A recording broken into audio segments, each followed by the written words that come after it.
estimated India's middle class had 66 million people, down from 99 million before the COVID-19 pandemic.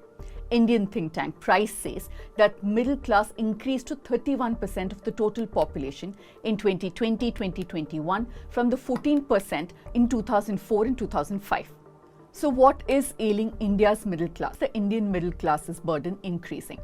Let's start with the most glaring issues: stagnant wages and skyrocketing expenses. Over the past 5 years, real wages in India have barely budged. In fact, according to data from CMIE, wage growth has been a tiny 0.01%. And this has hit sectors like manufacturing and retail the hardest, which is where most of the middle class is employed. And the double whammy is that the wage inequality has been widening. Data from International Labour Organization, that's ILO, shows that the rich are becoming richer, but the middle and lower income groups haven't seen the same benefits. In fact, while the top 10% of the earners have enjoyed substantial pay increases over the past decade, the bottom 50% have barely seen their wages grow. And unemployment is presently at 8%.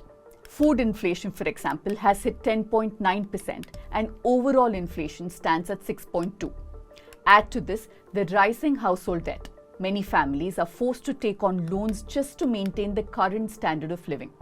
In 2024, India's household debt to GDP ratio went up to 35%, showing that more people are under financial pressure.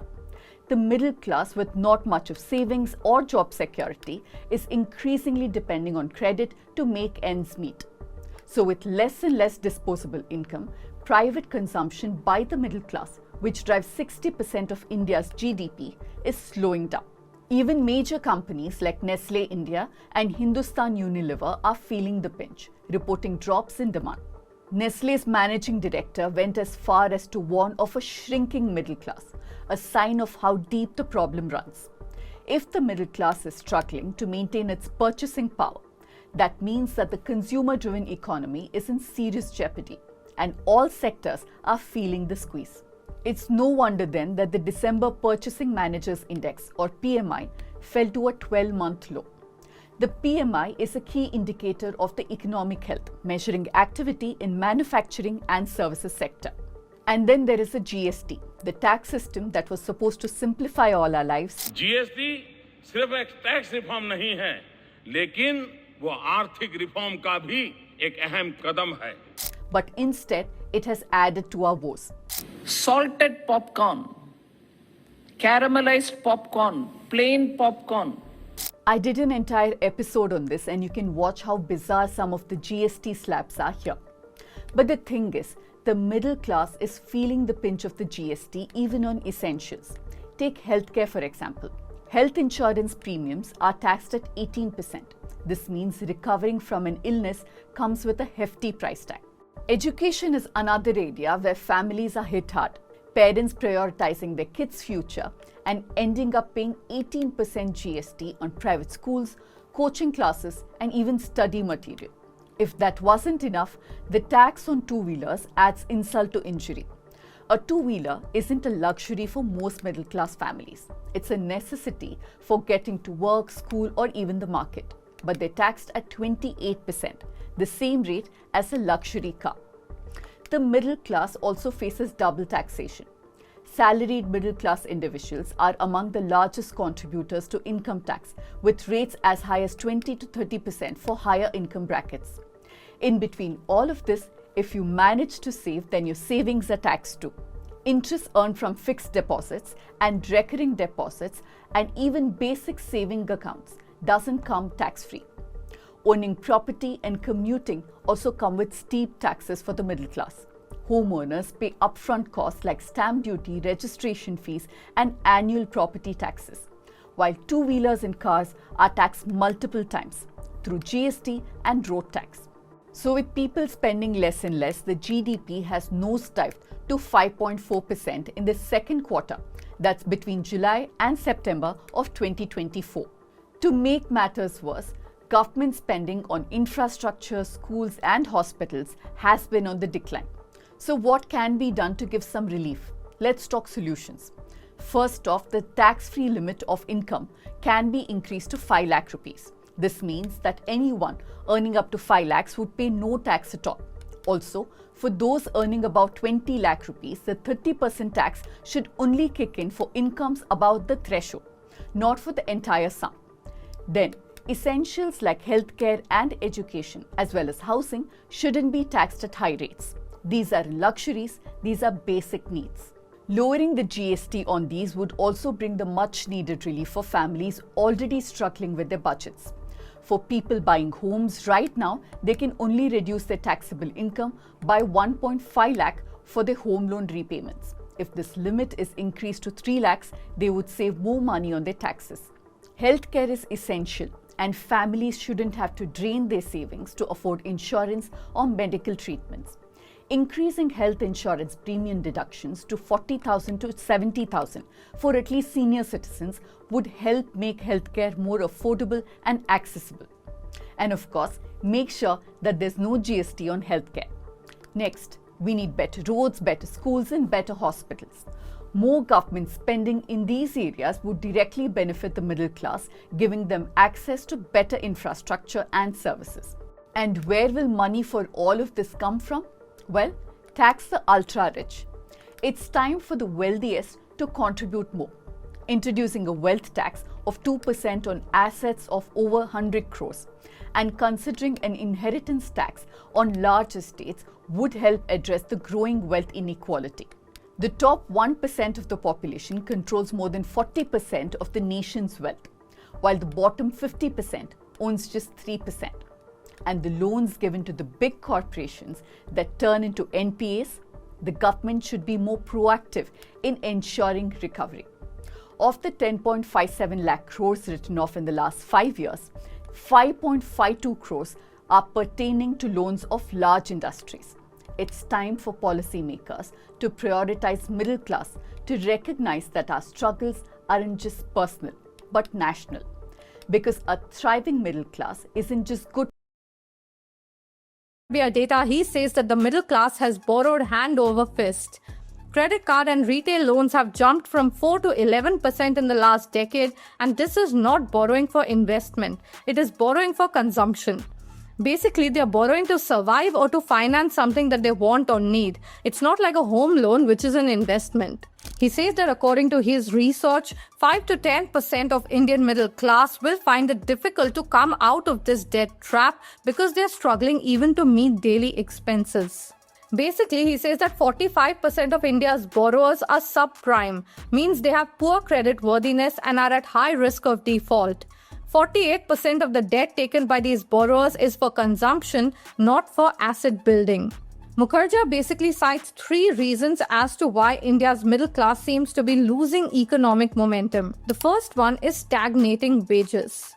As per income tax data, middle class earnings have stagnated at about 10.5 lakh rupees per year in the last 10 years. In real terms, it means incomes have halved. Then if you take inflation into account, so while you're trying to build a better life, you're really only kind of clawing your way out of the situation. Second is the fact that automation is taking over conventional middle-class jobs, and that the next wave of generative AI will be even more disruptive and of course will also hit the middle class the hardest. And the third, he says, is the fact that India is entering a cyclical economic downturn and the middle class will be at. Hi friend, welcome to daily blog उभरता Bharat channel. मैं हूं आपकी host Ruby Thakur. दोस्तों, महंगाई, बेरोजगारी, middle class की हालत, पूंजीपति का बढ़ता वर्चस्व, क्या ये मुश्किलें अभी आन पड़ी हैं? तो भारतीय जनता पार्टी जो है या करंट हमारी सरकार क्या सक्षम है इन सबको रोकने में? बच्चे का पूंजीपति पैसे वाले बन रहे हैं, मिडिल क्लास अपने बच्चों को पढ़ाना, खिलाना, पिलाना, उसी में व्यस्त रहते हैं। तो इस तरह करके बहुत मुश्किल है मिडिल क्लास का सरवाइव करना। तो क्या बीजेपी सरकार वाकई महंगाई और बेरोजगारी पर कंट्रोल कर पाई है? क्या देश का आम आदमी मिडिल क्लास आज इस हालत में सुरक्षित है? जब एक डिग्री लेके एक छात्र जो है 20,000 की नौकरी को तरसता है, कुछ गिने चुने लोग हर साल अरबों में खेल रहे हैं, तो सवाल उठता है क्या देश वाकई आगे बढ़ रहा है कि बस कुछ लोग अमीर पे अमीर होते जा रहे हैं। तो आइए असली मुद्दा पर बात करते हैं, रोजगार, शिक्षा, मिडिल क्लास की लड़ाई पर खुलकर चर्चा करते हैं। बेरोजगार की तस्वीर हम जानते हैं। Centre of monitoring Indian economy के अनुसार भारत में यूथ अनएम्प्लॉयमेंट रेट 15 से 20% तक है।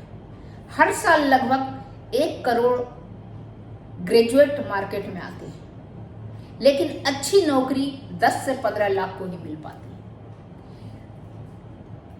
ये technical, MBA, BA, MSc, PhD करने के बाद भी लोग 10 से 25,000 पर काम कर रहे हैं या फिर बेरोजगार है। बेरोजगारी की ये तस्वीर है। महंगाई आम आदमी के जेबों पर सीधा बार है।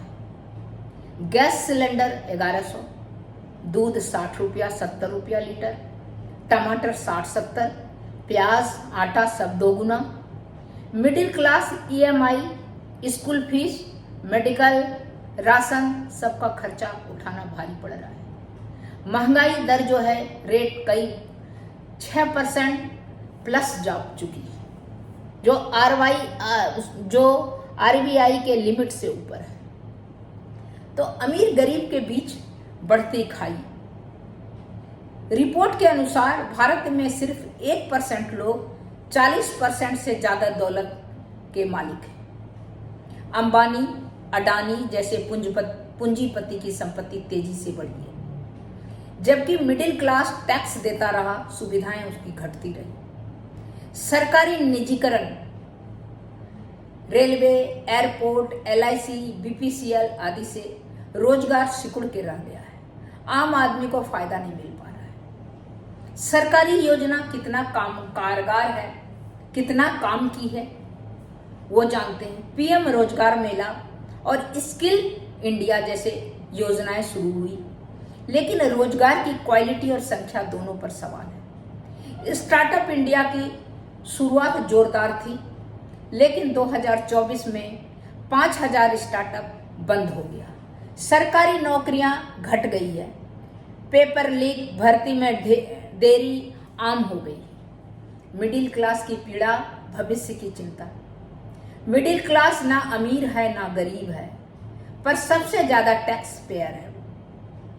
उस पर सरकार, उसके टैक्स पर सरकार अपनी मनमानी करती है। ना तो फ्री योजना मिलती है उसे, ना गैस की सब्सिडी मिलती है, ना उसे राशन मिलता है, और ऊपर से बढ़ती कीमत, तनाव, बच्चे की शिक्षा, बच्चे की शादी, मेडिकल, अपने माता पिता की जिम्मेदारी, सब के बीच आज मिडिल क्लास मानसिक और आर्थिक दोनों रूप से पिस रहा है, थक चुका है। सरकार को क्या करना चाहिए? टैक्स स्लैब में राहत देनी चाहिए। आप लो ना बड़े बड़े जो 40% जो देश का प्रॉपर्टी है, 40% जो आदमी का है इनकम, वो 1% आदमी के पास है। आप उनसे पैसा लो ना। उतना पूंजीपति अडानी को क्यों बन रहा है? उनसे पैसा लो। नॉर्मल जो है टैक्स स्लैब में राहत दो। सरकारी नौकरी की संख्या और पारदर्शिता बढ़ाना चाहिए। वहां पर कोई सिफारिश पे नौकरी नहीं होना चाहिए, वहां मेरिट पे नौकरी दो। रिजर्वेशन सिस्टम को खत्म कर दो।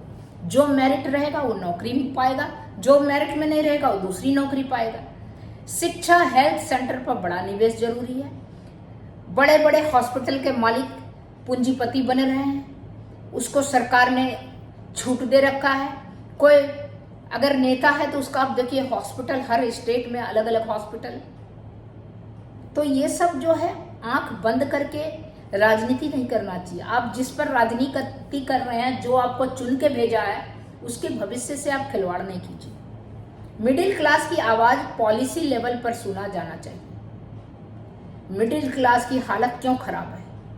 रोज बेरोजगारी, महंगाई, पूंजीपति, बीजेपी इकोनॉमी रियलिटी है। कि धीरे धीरे जो है पिस रहा है, पैसा उसके पास खर्च हो रहा है, उसको कुछ उसको रिलैक्सेशन नहीं मिलता है, ना उसको गैस का, ना उसको नौकरी में रिजर्वेशन, ना उसका राशन कार्ड में। तो इस तरह का सिचुएशन के हिसाब से पूंजीपति जो है उसको आप दबाइए, उससे को कम बढ़ने दीजिए और ज़्यादा से ज़्यादा कोशिश कीजिए कि सारे जो सुविधा हो सब पे स्प्रेड हो और सब खुशहाल बने। तो तब तक दोस्तों इतना ही, फिर मिलती हूँ अगले कुछ न्यू इंटरेस्टिंग टॉपिक के साथ। तब तक के लिए नमस्कार।